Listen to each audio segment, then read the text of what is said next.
বিএনপির ভারপ্রাপ্ত চেয়ারম্যান তারেক রহমান বলেছেন, দেশকে ধ্বংসের কিনার থেকে তুলতে হবে।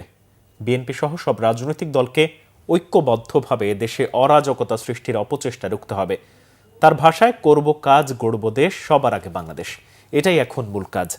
জুলাই গণঅভ্যুত্থানে শহীদদের স্মরণে বগুড়ায় ডিজিটাল স্মৃতিস্তম্ভ উদ্বোধন করেন বিএনপির ভারপ্রাপ্ত চেয়ারম্যান তারেক রহমান। এ উপলক্ষে বগুড়ার শহীদ টিটু মিলনায়তনে আয়োজিত অনুষ্ঠানে লন্ডন থেকে ভার্চুয়ালি প্রধান অতিথির বক্তব্য রাখেন তিনি। দেশটাকে ধ্বংসের কিনারা থেকে গড়ে তুলতে হবে, আমাদেরকে কঠোর পরিশ্রম করতে হবে। সামনের দিনগুলো আমাদের খুব ভালো দিন নয়, কিন্তু দেশের অর্থনৈতিক অবস্থা ভেঙে পড়েছে। দেশের বিভিন্ন জায়গায় বিভিন্ন রকম অরাজকতা শুরু হয়েছে, বা কেউ কেউ করার চেষ্টা করছে। কাজেই এইগুলো সম্পর্কে আমাদেরকে সজাগ থাকতে হবে, সকলকে এখন ঐক্যবদ্ধ থাকতে হবে। সেটি আমরা বিএনপির নেতাকর্মীরাই হই, সেটি অন্য দলের নেতাকর্মী যারা গণতন্ত্রে বিশ্বাস করে।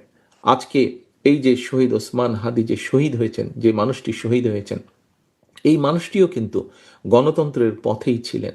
এই মানুষটিও কিন্তু আগামী নির্বাচনের একজন প্রার্থী ছিলেন, এবং এটির মাধ্যমে প্রমাণিত হয় যে শহীদ ওসমান হাদি নিজেও গণতন্ত্রে বা ভোটের রাজনীতিতে বিশ্বাস করতেন।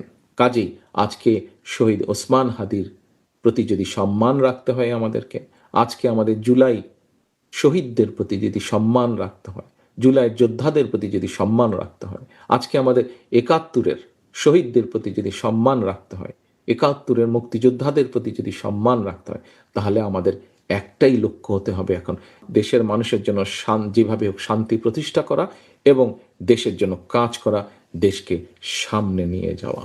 লক্ষ্য উদ্দেশ্য সামনের দিনে একটাই, করব কাজ, গড়ব দেশ, সবার আগে বাংলাদেশ।